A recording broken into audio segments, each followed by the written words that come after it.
بسم الله الرحمن الرحيم قل إن كنتم تحبون الله فاتبعوني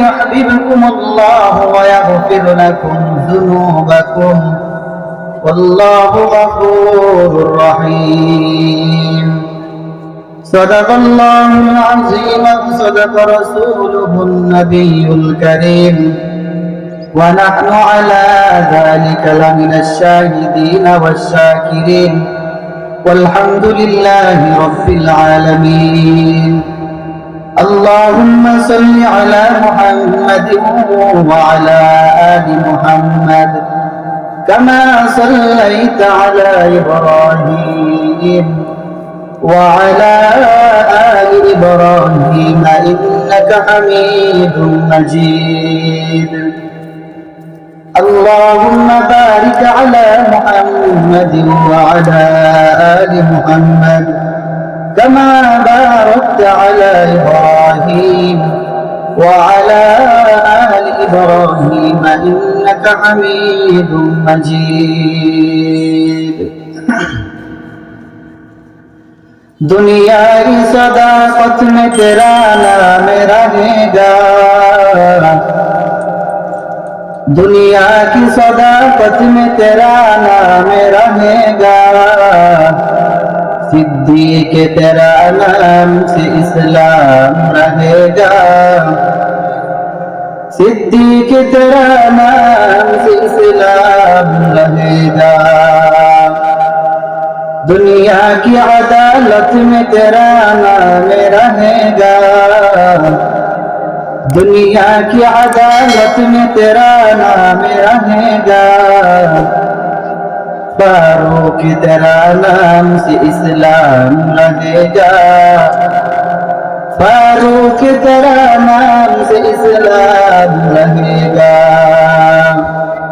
दुनिया की सखावत में तेरा नाम रहेगा दुनिया की सखावत में तेरा नाम रहेगा हैदर तेरा नाम से इस्लाम रहेगा हैदर तेरा नाम से इस्लाम रहेगा मकबूल तो है शाहजहां काबिल तो बहुत है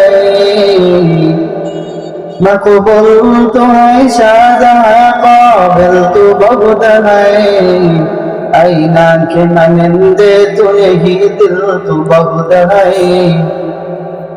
आईना के मनंदे तो नहीं दिल तो बहुत है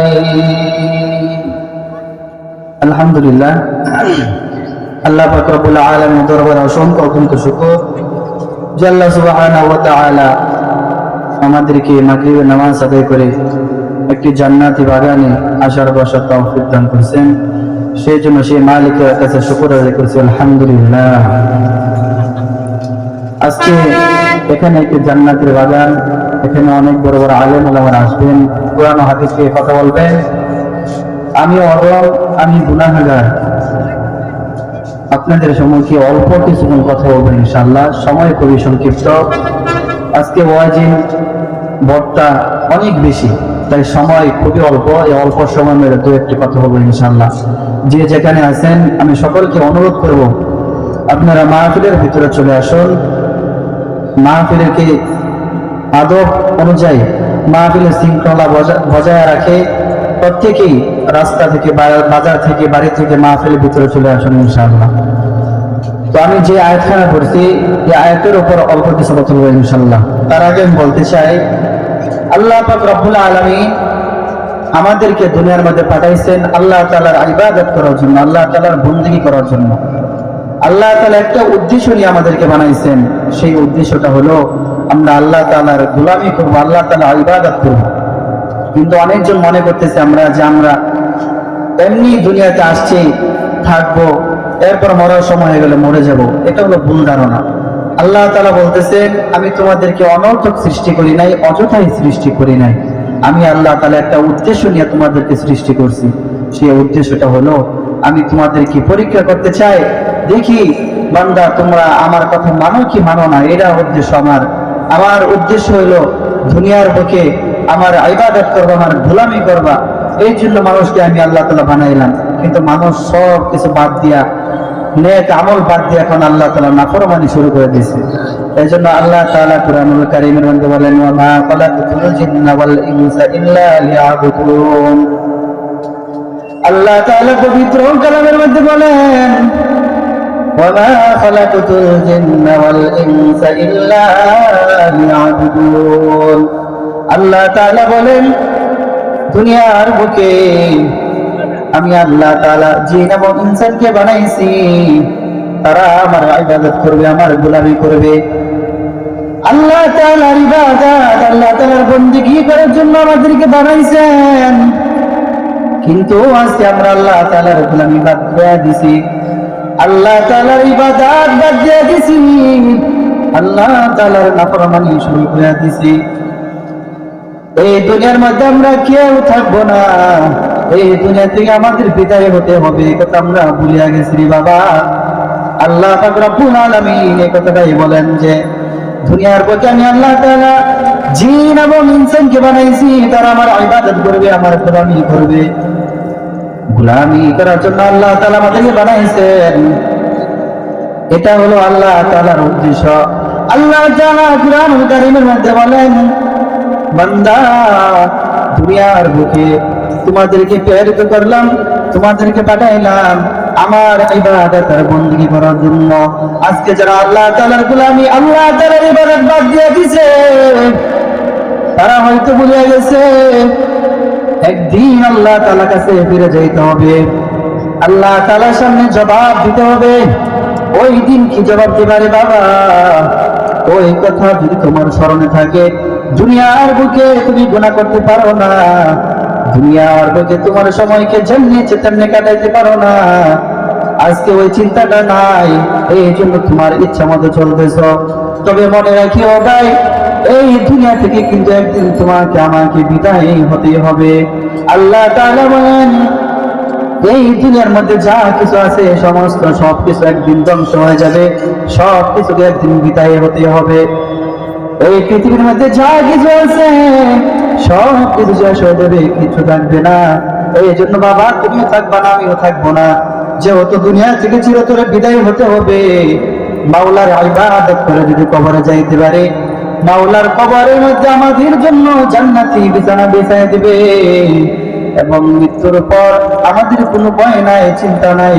মৃত্যুর পর আল্লাহ তাআলা আমাদের সকলের ঠিকানা জান্নাত করে দিবেন। সুবহানাল্লাহ।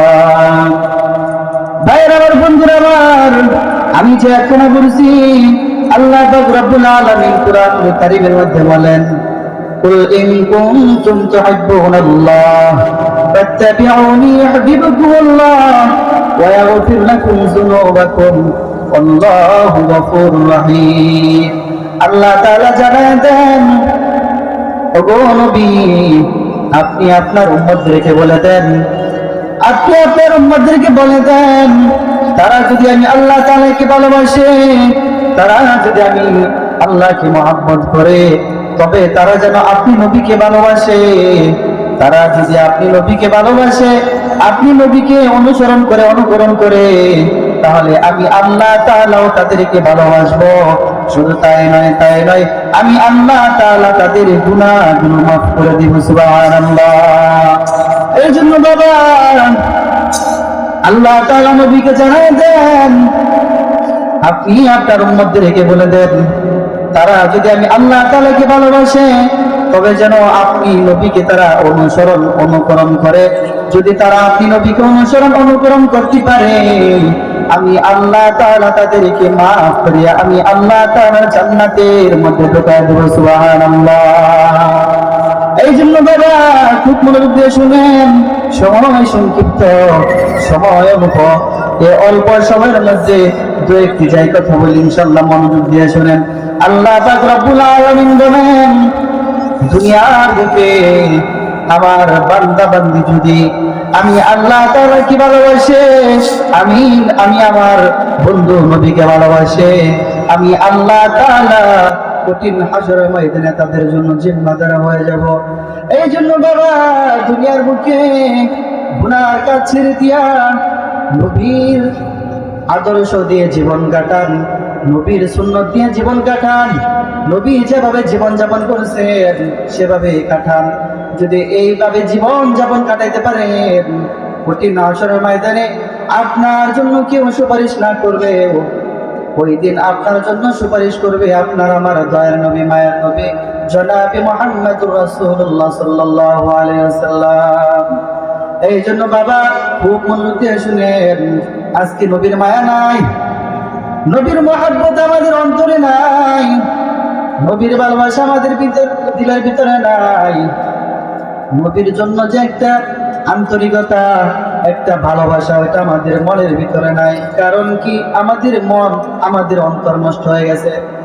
এই নবীর জন্য সাহাবায়ে কেরাম তাদের মনের ভিতর কত মায়া, কত ভালোবাসা, তাদের পুরা জীবনটা শেষ করে দিয়েছে। তাদের পুরা জীবন নবীর রাস্তায় নবীর সাথে কাটাইয়া দিছে। আজকে মুসলমান হয়েছি, নবীর উম্মত হয়েছি, কিন্তু নবীর মহব্বত আমার অন্তরে নাই, আমার দিলের ভিতর নবীর মহব্বত নাই, আল্লাহর ভালোবাসা নাই, জাহান্নামের ভয় নাই, জান্নাতের আশা নাই। কিন্তু মনে রাখবেন, কঠিন হাসরের ময়দানে দুনিয়ার বুকে আপনার জন্য কেউ সুপারিশ করবে না। ওই দিন আপনার জন্য আপনার পাশে দাঁড়াবে, আপনার জন্য সুপারিশ করবে আপনার নবী জনাবে মুহাম্মদুর রাসূলুল্লাহ। এই জন্য নবীর সুপারিশ পেতে হলে নবীর আদর্শ অনুযায়ী, নবীর সুন্নত তরিকায় জীবন কাটানো লাগবে কি লাগবে না? বলেন, কথা বলেন। নবীর সুন্নত গুলা মানতে হবে না? আজকে আমাদের মাঝে নবীর সুন্নত নাই, নবীর সুন্নত দাঁড়িয়ে এটা আমরা রাখতে চাই না, নবীর সুন্নত লম্বা জামা, নবীর আদর্শ এটা আমরা রাখতে চাই না, নবীর সুন্নত মাথায় টুপি দেওয়া, পাগড়ি পরা এটা আমরা পড়তে চাই না। যদি এগুলা না করি তাহলে তো নবীর সাথে জান্নাতে যাইতে পারবো না। কি বলেন? জান্নাতে যাইতে পারবো? জান্নাতে যাইতে পারবো না। তবে আমার জন্য, আপনার জন্য, এই দিনের জন্য আপনার আমার দয়ার নবী কত কষ্ট করছেন এই দিনের জন্য, তারপরেও আমরা নবীর মহব্বত অন্তরে ঢুকাইতে পারি না। একটি ঘটনা বলি ইনশাল্লাহ, তারপরে শেষ করে দেব, সময় সংক্ষিপ্ত। আল্লাহ রসুল সাল্লাল্লাহু আলাইহি ওয়াসাল্লাম উহুদের যুদ্ধের মধ্যে যখন যুদ্ধ করতেছেন, যুদ্ধ করতে করতে এমন অবস্থায় অনেক কাফেরদের ভিড়ের ভিতরে ঢুকে গেলেন, কাফেরদের মাঝে ঢুকে পড়লেন। এমন সময় কাফেরেরা আল্লাহ রসুল সাল্লাল্লাহু আলাইহি ওয়াসাল্লামের শরীরের মধ্যে তীর নিক্ষেপ করতেছে। আল্লাহ রসুল সাল্লাল্লাহু আলাইহি ওয়াসাল্লামের শরীরের মধ্যে তীর নিক্ষেপ করতেছে। সাহাবায়ে কেরাম তখন তারা নবীর চারপাশ দিয়ে দাঁড়ায় গেছে, তাদের জান দিয়ে, প্রাণ দিয়ে, জীবন দিয়ে ওই তীরগুলো ঠেকাইতেছে। জোরে কোন আল্লাহু আকবার। আল্লাহ রসুল সাল্লাল্লাহু আলাইহি ওয়াসাল্লাম যুদ্ধের ময়দানে যখন যুদ্ধ করতেছেন, এমন সময় যুদ্ধ করতে করতে কাফেরদের ভিড়ের ভিতরে ঢুকে গেলেন, কাফেরদের মাঝে ঢুকে বললেন, কাফেরেরা আমার নবীর শরীরে তীর মারার জন্য তারা তীর নিক্ষেপ করতেছে। আর চারপাশ দিয়ে সাহাবায়ে কেরাম তারা তাদের নিজের জীবন বাজি রেখে ওই তীরগুলো তাদের বুকের মধ্যে নিতেছে। জোরে বলেন আল্লাহু আকবার। তাদের অন্তরে, তাদের মনের ভিতরে নবীর মহব্বত ছিল। আপনার আমার মনের ভিতরে নবীর মহব্বত নাই, নবীর ভালোবাসা নাই। এই জন্য বাবা, নবীর মহব্বত ছাড়া যদি কবরে যাও, ওই কবরের মধ্যে তোমার জন্য কেউ সুপারিশ করবে না, হাসরের মধ্যে কেউ সুপারিশ করবে না।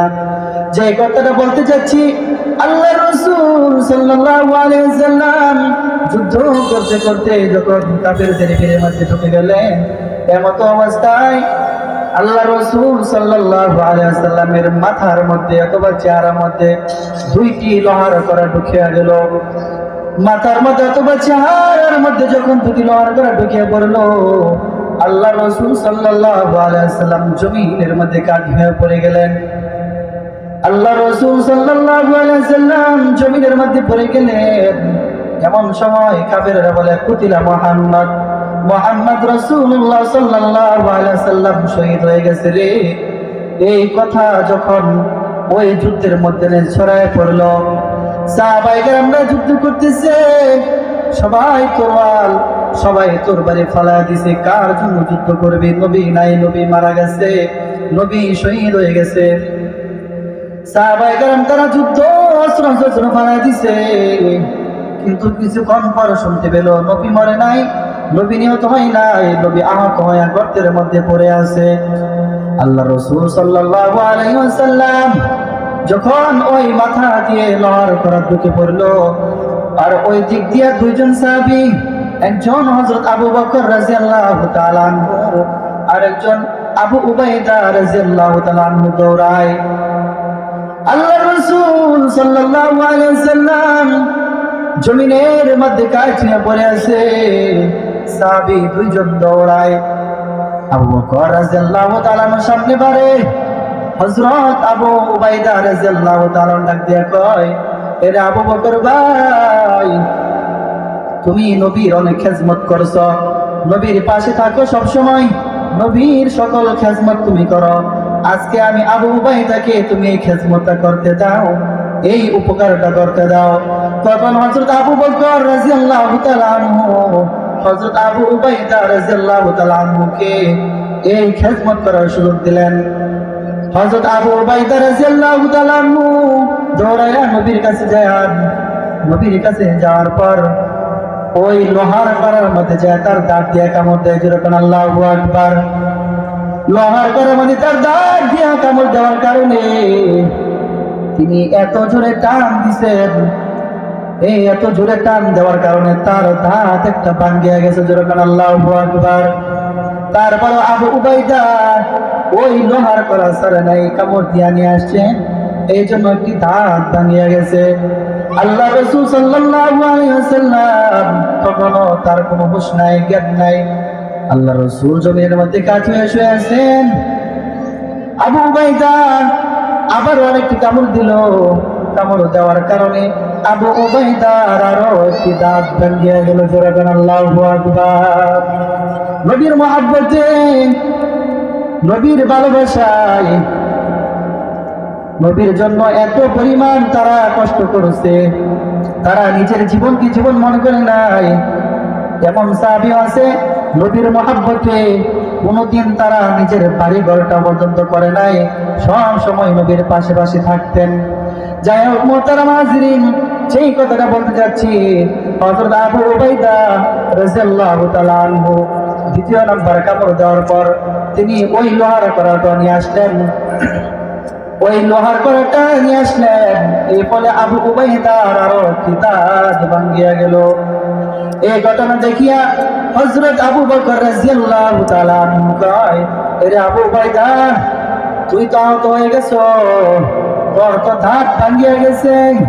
তখন আবু উবাইদা ডাক দিয়া কয়, এরে আবু বকর ভাই, সবে মাত্র আমার দাঁত ভাঙছে, দাঁত শহীদ হয়েছে, যদি আমি আবু উবাইদা শহীদ হয়ে যাইতে পারতাম তাহলে আমি নিজেকে ধন্য মনে করতাম, যেরকম আল্লাহু আকবার।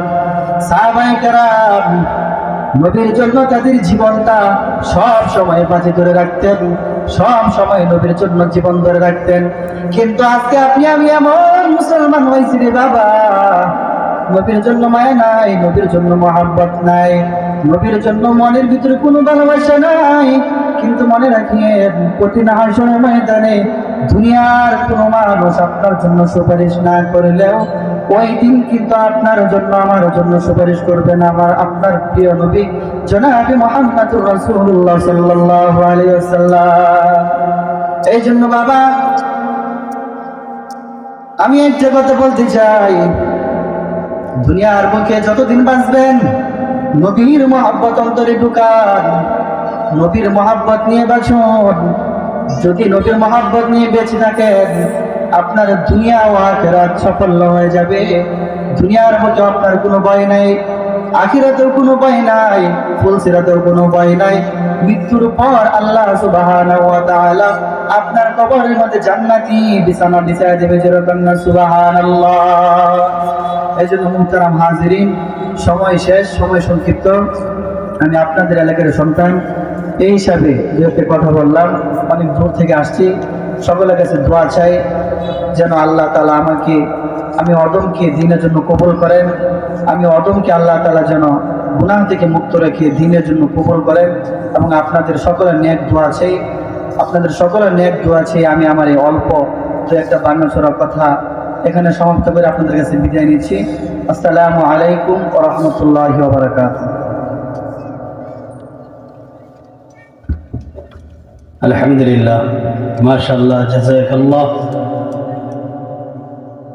আল্লাহ তাআলা হযরতের হায়াতের মধ্যে বরকত দান করুন, ইলমে আমলে বরকত দান করুন, সকলেই বলি আমিন। প্রিয় উপস্থিতি, আমাদের মাঝে আরো আলোচক উপস্থিত হয়েছেন, তিনারা আলোচনা করবেন একের পর এক। তারপরে আমাদের দ্বিতীয় অধিবেশন এশার পর থেকে শুরু হবে ইনশাআল্লাহ। সম্মানিত উপস্থিতি, এ পর্যায়ে আপনাদের সম্মুখে কোরআন ও হাদিস থেকে আলোচনা নিয়ে আসছেন হযরত মাওলানা মুফতি ইহসান বিন হারুন দামাত বরকাতুহু। হযরত মাওলানা মুফতি ইহসান বিন হারুন দামাত বরকাতুহু। আমি হযরতকে ওনার সার গর্ব